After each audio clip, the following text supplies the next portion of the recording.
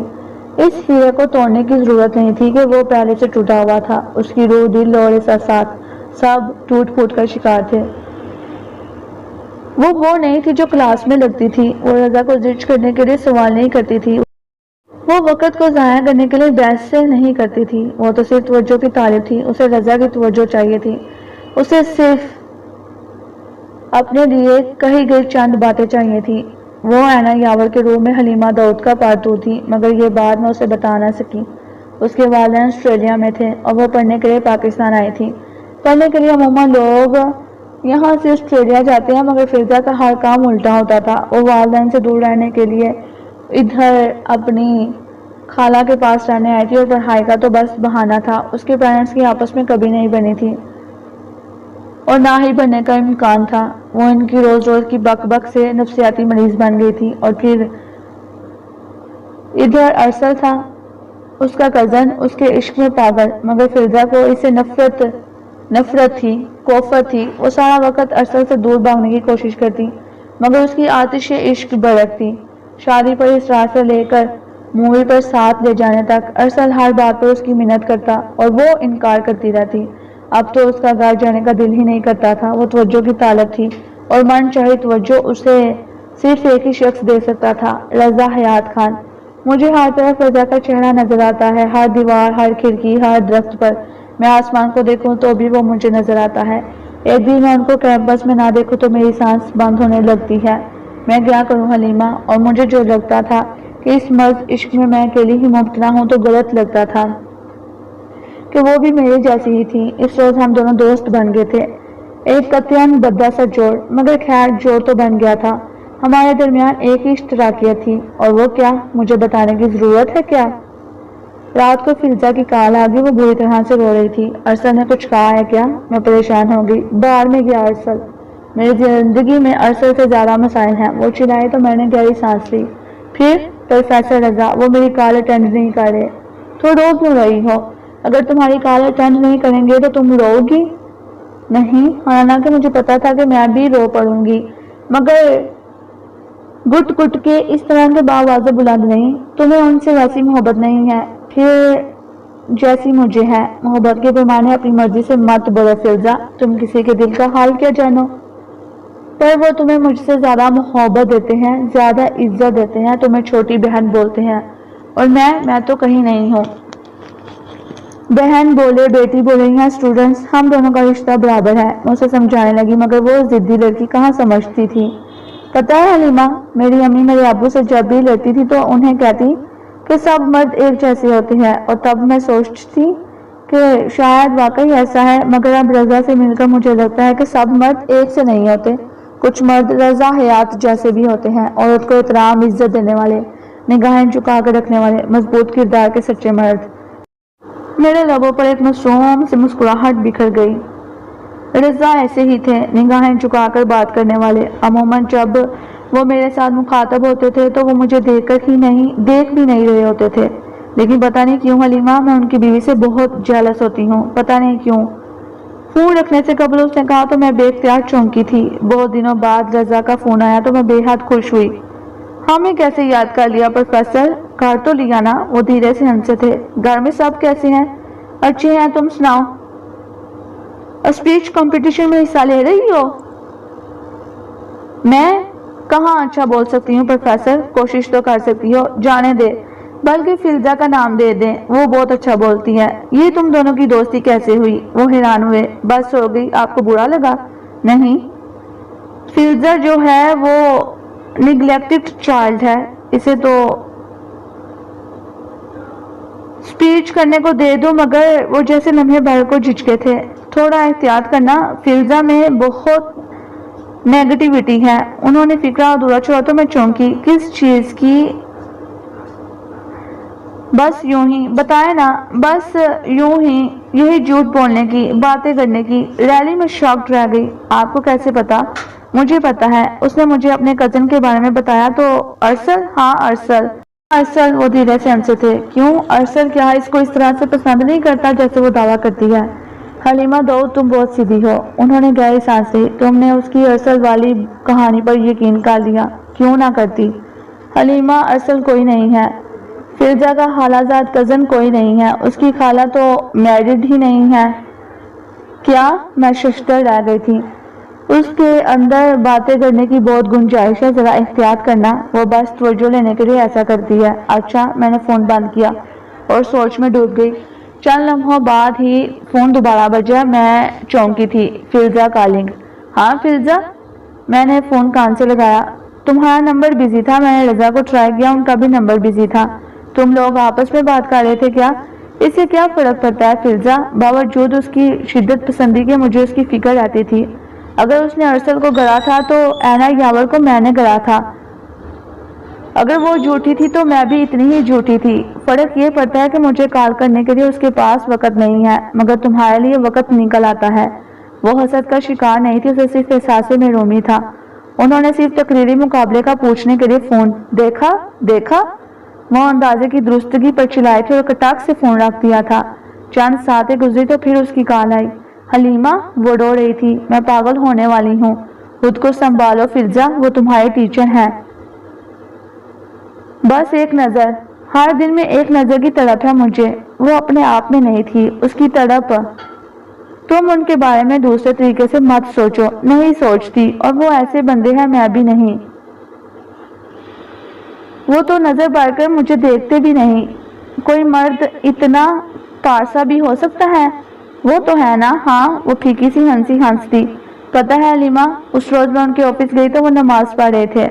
میں زمین پر بیٹھ گئی، ان کو نماز پڑھتے دیکھنے لگی۔ وہ سجدے میں جھک گئے تو میں سانس روک کے ان کے اٹھنے کا انتظار کیے گئی۔ ان کی نماز اتنی آہستہ، دھیمی اور خوبصورت تھی کہ میں بتا نہیں سکتی۔ سو تو ہے، اور پھر ہم دونوں گھنٹوں رضا کی باتیں کیا کرتے تھے۔ ہمارے پاس گفتگو کے لائق کوئی اور موضوع رہا ہی نہیں تھا۔ ہمارے واحد بونڈے بہانے نے ہمیں ایک دوسرے سے جوڑ رکھا تھا، اور میں اور فلزا الگ ہو ہی نہ سکے۔ مجھے شاید ٹائیفائڈ نے آن گرا تھا اور میں کئی دن تک بستر پر رہی۔ دوائیوں کا ایک ڈھیر تپائی پر دھرا رہتا اور میں نیم بے ہوشی کی حالت سے کبھی نکل نہ پاتی۔ شاید مجھے یونیورسٹی سے ناگا کے چھٹا روز تھا مجھے جب فلزا دیکھنے آئی۔ دیکھو تو میرے ساتھ کون ہے؟ اس کی آواز میں خوشی کی رمق تھی۔ میں نے باوقت آنکھیں کھولی تو دیکھا رضا حیات چوکٹ میں کھڑے تھے۔ پروفیسر، میرے لب پھڑپھڑائے تھے، آنکھوں میں آنسو اتر رہے تھے۔ اب رضا آئے ہیں نا تمہیں دیکھنے، اب تم بالکل ٹھیک ہو جاؤ گی، وہ بے تکلفی سے کہتی میرے سرہانے آ بیٹھی۔ پھر رضا کے لیے ساتھ ہی کرسی کھینچی۔ آئیے رضا، بیٹھے نا، وہ اس طرح ان کو نام سے پکارتی تھی۔ کیسی ہیں آپ حلیمہ داؤد؟ ہم سب کو پریشان ہی کر دیا آپ نے۔ وہ میرے قریب کرسی پر بیٹھے دھیمے لہجے میں کہہ رہے تھے۔ بس میرا گلا روندھ گیا تھا، میں لیٹی ہی رہی، اٹھنے کی صحیح بھی نہیں کی۔ اللہ آپ کو صحت دے، یہ بیماری کچھ نہیں سوائے اس کے کہ یہ پاک کرنے والی ہے۔ تھینک یو پروفیسر، میری آواز بھیگی ہوئی تھی۔ رضا، آپ تو اتنے نیک ہیں، آپ عبادت گزاریں، کچھ پڑھ کر پھونکے نا حلیمہ پر کہ یہ ٹھیک ہو جائے۔ اتنا بھی نیک نہیں ہوں۔ وہ جیم سے گئے تھے، ہے نا حلیمہ؟ تمہیں پتا ہے رضا 6 سال کی عمر سے تہجد پڑھ رہے ہیں اور آج تک ان کی کوئی تہجد نہیں چھوٹی۔ جانے دو فضا، وہ شرمندہ ہو گئے اور میں سوچنے لگی کہ جس شخص کی 27 سال تک کوئی تہجد نہ چھوٹی ہو اس کا مقام اللہ کے نزدیک کیا ہوگا۔ میرا تو دل روب سے بننے لگا تھا۔ پھر وہ اٹھے اور میرے سر پر ہاتھ رکھ کر کچھ قرآنی آیات پڑھنے لگے۔ ان کا عربی لہجہ بہت خوبصورت تھا۔ چند لمحے بعد وہ خاموش ہوئے اور ہاتھ ہٹا دیا۔ اب تم ٹھیک ہو جاؤ گی۔ جاتے ہوئے انہوں نے بس اتنا ہی کہا تھا۔ رات تک وہ ٹائیفائڈ جو پہلے اترنے کا نام نہیں لے رہا تھا یوں غائب ہوا جیسے کبھی چڑھائی نہ ہو۔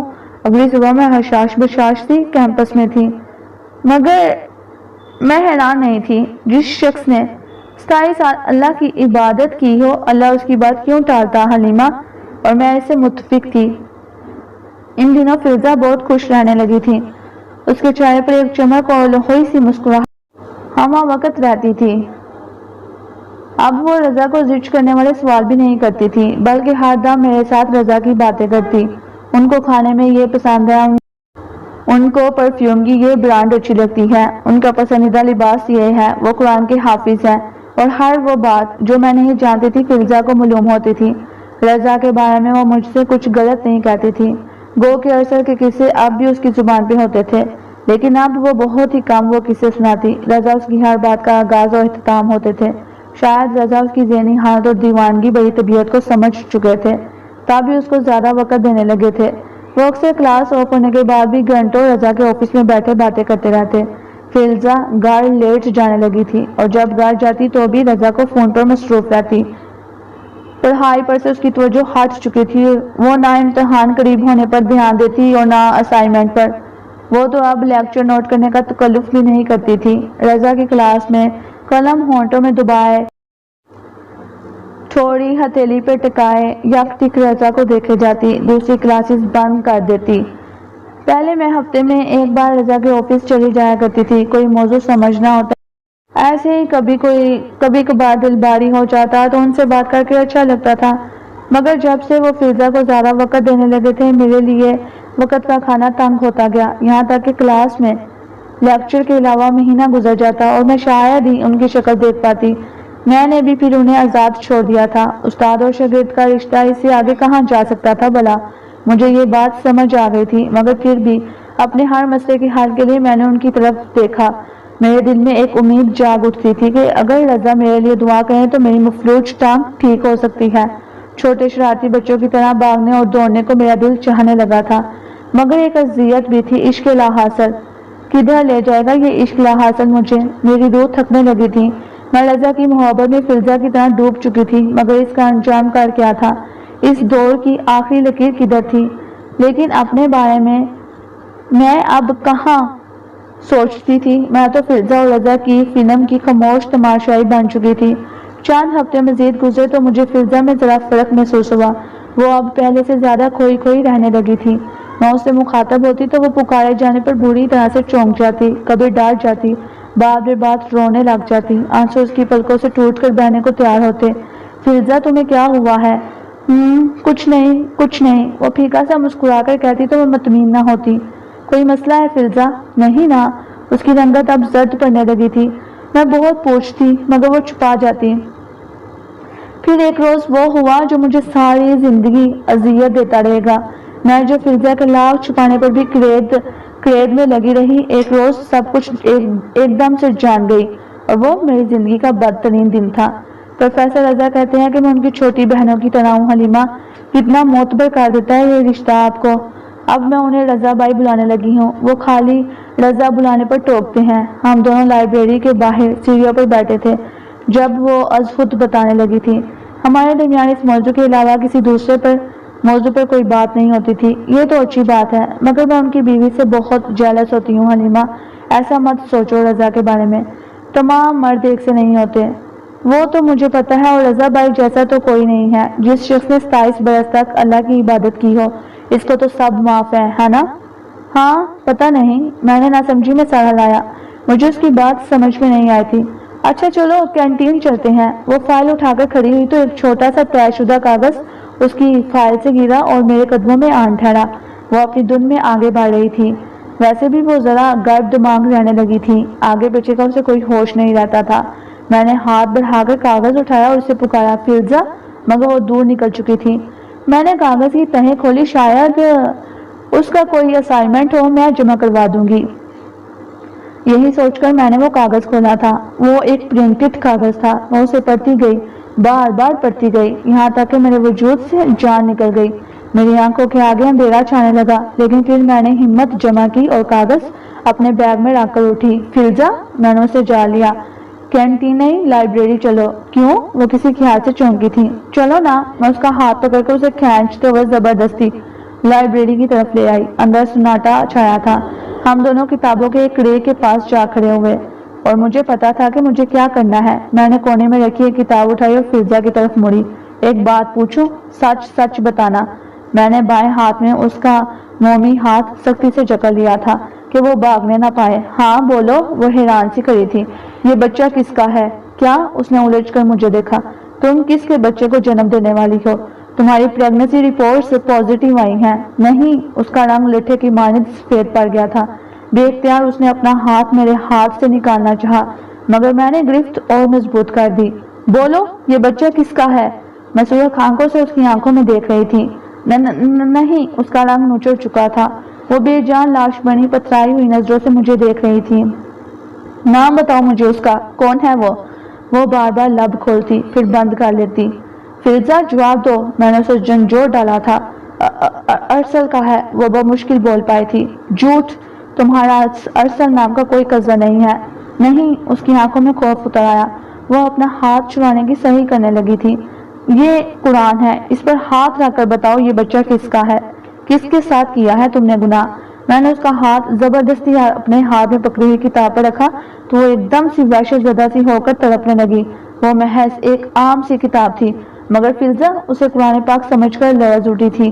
نہیں، وہ خود کو چھڑانا چاہتی تھی مگر چھڑا نہیں پا رہی تھی۔ نام بتاؤ فلزا، بس نام۔ وہ رونے لگ گئی تھی، میری منتیں کرنے لگی تھی کہ میں اسے چھوڑ دوں، مگر جب میری گرفت سے خود کو نہ چھڑا سکی تو ایک دم اس کے لبوں سے گٹی گٹی سی چیخ نکلی۔ میں نے جان بوجھ کر نہیں، اس نے مجھے مجبور کیا، زبردستی۔ کون ہے وہ؟ اور اس کے کچھ کہنے سے پہلے ہی اس کا جواب میں جانتی تھی۔ رضا خیات خان۔ میں نے اس کا ہاتھ چھوڑ دیا، وہ ایک دم سی پیچھے دیوار سے جا لگی۔ وہ وحشت سی پھٹی آنکھوں سے مجھے دیکھنے لگی۔ وہ شاید خود بھی بے یقین تھی۔ میری بیساکھی زمین پر گر گئی، میں خود بھی آہستہ سے فرش پر آ بیٹھی اور پھر دونوں ہاتھ ماتھے پر رکھے رونے لگی۔ میرا سب کچھ ختم ہو گیا تھا، میرا سب کچھ لٹ گیا تھا، میرا پارس پتھر جل کر کوئلہ بن چکا تھا۔ لوگ میرے ارد گرد اکٹھے ہونے لگے اور میں روتی گئی۔ کوئی وجہ پوچھتا، کوئی تسلی دیتا، سب حیران پریشان تھے کہ یہ بدصورت لنگڑی لڑکی یوں زمین پر بیٹھی کیوں رو رہی ہے؟ شاید اس کا کوئی مر گیا ہے، کسی نے ہمدردی سے تبصرہ کیا تھا۔ بات ٹھیک تھی، میرا عزازیل مر گیا تھا۔ میں یوں ہی بلک بلک کر بچوں کی طرح روتی رہی، یہاں تک کہ لوگوں کا ہجوم چھٹتا گیا۔ میں لائبریری میں تنہا رہ گئی۔ تب میں اٹھی اور وہ کتاب اٹھائی اور اپنی بیساکھی کے سہارے خود کو گھسیٹتی باہر جانے لگی۔ گھر تک کا سفر اس روز بہت طویل اور بہت کٹھن لگ رہا تھا۔ میں آنسوں سے بڑی آنکھوں سے سامنے دیکھتی بے خود سی چلتی جا رہی تھی۔ وہ سحر تھا، اس کے ایک اشارے پر بل کھاتی رسیاں سانپوں کی طرح سے دکھتی تھی، مگر سحر اور معجزے میں یہی تو فرق ہوتا ہے۔ سحر سے رسیاں سانپوں کی مانند دوڑتی ہوئی لگتی ہیں، مگر سانپ بن نہیں جاتی۔ جلد یا بد دیر جادو کا اثر زائل ہو جاتا ہے اور معجزہ عصا کو واقعی آسودہ بنا دیتا ہے، ایسا فرقان عطا کرتا ہے کہ ہر شے یوں الگ الگ ہو جاتی ہے، جیسے سمندر میں اکٹھا بہتا کڑوا اور میٹھا پانی جو کبھی ایک دوسرے میں داخل نہیں ہو پاتا۔ میں اندھیرے میں ڈوبتے فٹ پاتھ پر چلتی جا رہی تھی۔ میرے بیساکھی کی ٹک ٹک مغرب کی اذانوں میں گم ہو رہی تھی۔ کتنا عرصہ ہوا میں نے ہر مسئلے کے حل کے لیے رضا کا چہرہ دیکھنا شروع کر دیا تھا۔ میں سمجھی تھی مجھے ان سے عشق ہے، مگر نہیں، میں نے تو انہیں اپنا خدا ہی بنا لیا تھا۔ صدیوں پہلے جب نیل کا دریا پار کر کر اسرائیل علیہ السلام کی اولاد ایک بستی پر سے گزری تھی تو ان ناخلف لوگوں نے بستی والوں کے جھوٹے معبودوں کی عبادت دے کر موسیٰ علیہ السلام سے کہا تھا کہ ہمیں بھی ایک ایسا معبود بنا دو۔ میں نے بھی یہی کیا تھا۔ جب رضا حیات کو دیکھا تو دل نے خواہش کی کہ میں بھی اس پر نچھاور ہو سکوں۔ پھر جب موسیٰ علیہ السلام کوہ طور سے نہ لوٹے اور بنی اسرائیل پہ مدت لمبی ہو گئی تو انہوں نے کہا کہ موسیٰ کا اللہ اس سے گم ہو چکا ہے۔ مجھ پر بھی مدت لمبی ہو گئی تھی۔ میں نے بھی لاشعوری طور پر یہ سمجھا تھا کہ میری مدد کرنے والا میرا اللہ مجھ سے کھو گیا ہے، اور پھر میں نے بچڑا بنا لیا، ایک سونے کا چمکتا دمکتا بچڑا، بے حد خوبصورت۔ مجھے اس کے سوا کچھ دکھائی نہیں دیتا تھا۔ میں نہیں جانتی تھی مگر میرا حساب شروع ہو چکا تھا۔ کوئی میرے اندر بار بار مجھ سے پوچھتا رہتا تھا کہ کہاں ہے تمہارا وہ مددگار مجازی خدا، پکارو رضا حیات کو، وہ آئے اور تمہیں اس اذیت سے نکالے جس میں فضا کے اطراف نے تمہیں دھکیل دیا ہے۔ میں اندھیرے میں آنکھیں پھاڑ پھاڑ کر دیکھتی، مگر وہ چہرہ جو ہر مصیبت کی گھڑی میں میرا مشکل کشا بن کر سامنے آتا تھا آج مجھ سے گم ہو چکا تھا۔ میرا عزازیل ابلیس بن گیا تھا۔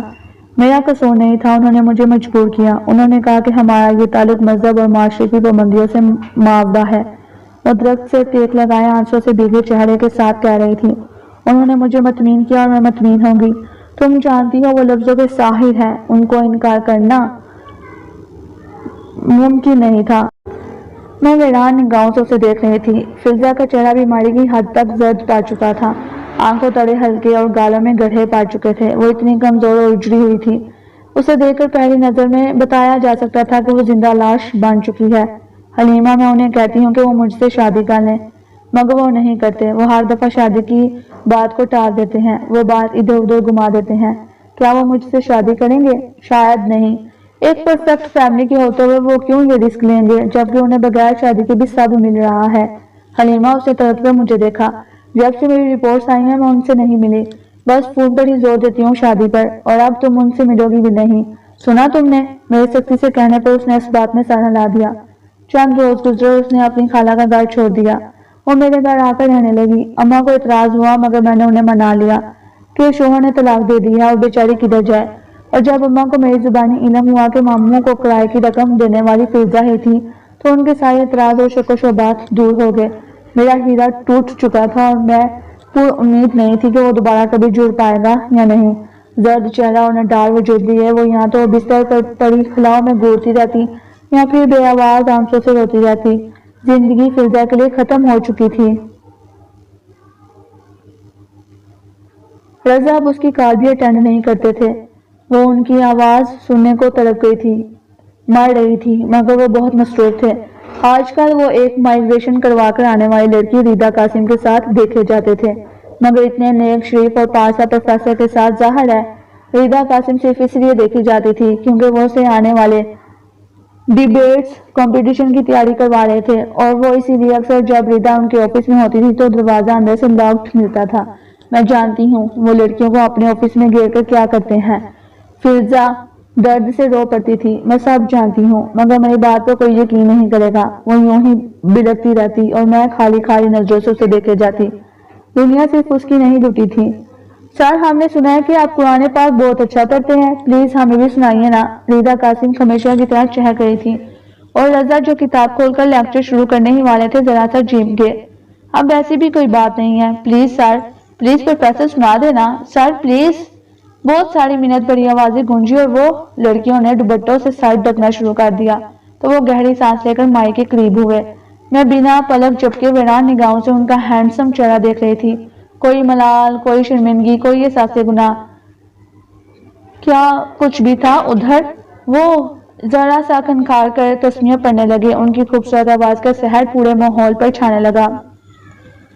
بہت سی لڑکیوں کی آنکھوں میں آنسو آ گئے تھے۔ ہر شخص اس سما میں بن گیا تھا سوائے میرے۔ میں بہت غور سے ان کا چہرہ کھوج رہی تھی، کہیں کوئی احساس گناہ رقم تھا یا نہیں، یا کیا واقعی انسان کے اعمال اس کی پیشانی پر نہیں لکھے جاتے۔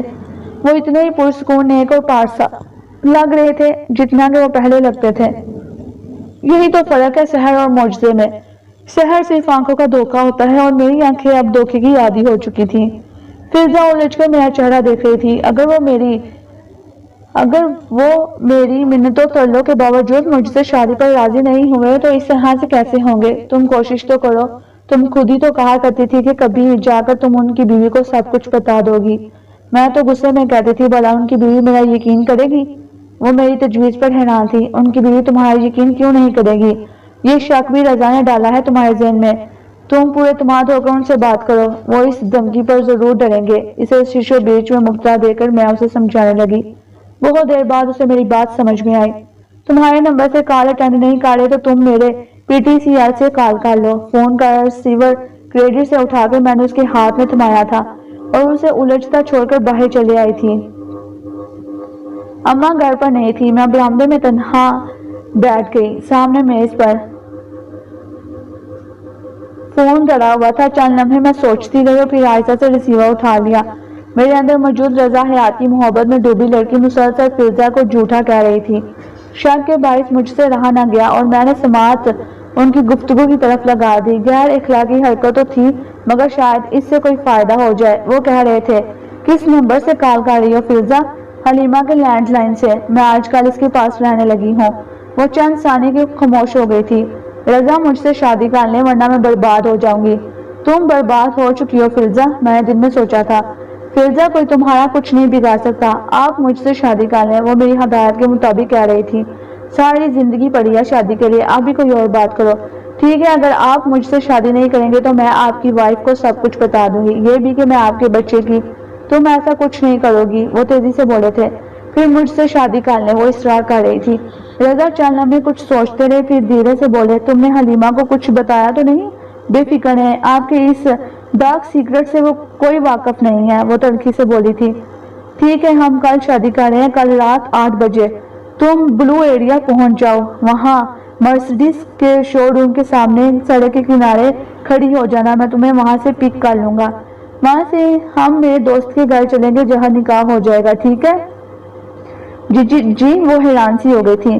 لیکن اگر تم نے حلیمہ سمیت کسی کو بھی بتایا کہ کل رات تم مجھ سے ملنے آؤ گی تو شادی تو چھوڑو، میں تو تم سے بات بھی نہیں کروں گا۔ ٹھیک ہے، میں نے آہستہ سے ریسیور کریڈٹ پر رکھ دیا۔ 10 منٹ بعد جب میں واپس کمرے میں آئی تو فضا کا چہرہ خوشی سے چمک رہا تھا۔ وہ مجھ سے شادی کر لے گا۔ کب؟ کچھ دن تک۔ وہ مسکرا کر ٹال گئی اور میں اسے دیکھتی رہ گئی۔ وہ آج بھی رضا حیات کی داسی تھی، ان کے حکم پر آنکھیں بند کر کر عمل کرنے والی، ان کے فرمان کے مطابق مجھ سے جھوٹ بولنے والی۔ مجھے خالہ کی طرف چھوڑ دینا، میرے پیرنٹس آ رہے ہیں، مجھے ان سے ملنا ہے۔ اگلی شام جب میں نے اسے دانستہ بتایا کہ میں ماموں کی طرف جا رہی ہوں تو وہ فوراً بولی، پھر تیار ہونے لگی۔ ہلکے گلابی رنگ کی شلوار قمیض کے اوپر اس نے گلابی شفون کا دوپٹہ پھیلا کر لے لیا، بال کھول کر دائیں شانے پر آگے کو ڈالے اور آنکھوں کو کاجل سے بھر دیا، کانوں میں ننے ننے سے ٹاپس پہنے۔ وہ بہت پیاری لگ رہی تھی۔ میں نے ٹیکسی میں اسے اس کی خالہ کے گھر کے قریب مارکیٹ میں چھوڑا۔ تم جاؤ، میں آگے خود چلی جاؤں گی، وہ اتر کر بولی تو میں نے سر ہلا دیا۔ پھر میری ہدایت کے مطابق ٹیکسی والا ایک راؤنڈ لے کر واپس ادھر آیا تو فضا دور ایک اور ٹیکسی میں بیٹھ رہی تھی۔ میں نے 500 کا نوٹ نکال کر ٹیکسی والے کی طرف بڑھایا، اس لڑکی کا پیچھا کرو، یہ بلو ایریا جا رہی ہے۔ کافی فاصلے سے اس کے تعاقب کے بعد میں فرسکو بیکری کے سامنے کھڑی تھی۔ جہاں میں تھی وہاں اندھیرا تھا۔ فضا مجھ سے دور مرسڈیز کے شو روم کے سامنے منتظر کھڑی آتی جاتی گاڑیوں کو دیکھ رہی تھی۔ وہ مجھے نہیں دیکھ سکی تھی مگر میں اسے بغور دیکھ رہی تھی۔ رات گہری ہو رہی تھی۔ میں نے گھڑی دیکھی، 8:01 تھا۔ تبھی میں نے دور سے آتی کار کی ہیڈ لائٹس دیکھی۔ وہ کار مخالف سمت سے بہت تیزی سے آ رہی تھی۔ اس کی ہیڈ لائٹس آخری حد تک روشن تھی، اس کی رفتار خطرناک حد تک تیز تھی۔ فضا، میرے لب پھڑپھڑائے۔ بے اختیار میں نے دل پر ہاتھ رکھا۔ تیز رفتار کار زن سے فضا کے قریب آئی۔ فضا اور میں نے ایک ساتھ ڈرائیور کا چہرہ دیکھا تھا اور وہ چہرہ دیکھ کر فضا کی آنکھوں کی جوت جل اٹھی تھی۔ وہ بے اختیار چند قدم آگے سڑک پر آئی تھی۔ نہیں فضا، میں چیخنا چاہتی تھی مگر میری آواز حلق میں دم توڑ گئی تھی۔ فضا اسی طرح سڑک پر آگے بڑھ رہی تھی۔ تیز رفتار کار تقریباً اڑتی ہوئی عین سامنے آئی اور فضا کو ایک زوردار ٹکر مار کر آگے بڑھ گئی۔ ایک دل خراش چیخ کے ساتھ فضا لہرا کر نیچے گری۔ میں نے چلاتے ہوئے بھاگنا چاہا مگر بے ساکی گر گئی۔ میں خود اوندے منہ زمین پر جا گری۔ دور فضا خون میں لت پت گری وحشیانہ انداز میں چلا رہی تھی۔ اس کے ارد گرد لوگ اکٹھے ہونے لگے تھے۔ بامشکل اپنی بیساکھی سنبھال کر میں لنگڑاتے ہوئے اس تک پہنچ پائی۔ لوگوں کے ہجوم میں سے بوقت رستہ بنا کر میں نے دیکھا، اس کی آنکھیں کھلی تھی، اس کا بے دم وجود خون میں نہایا تھا اور اس کی نگاہیں بے یقینی سے پھیلی ہوئی تھی۔ ٹکر لگنے سے زیادہ وہ شاید اس آخری لمحے رضا حیات کے چہرے پر چھائی صفاکی کو دیکھ کر بے یقین ہوئی تھی۔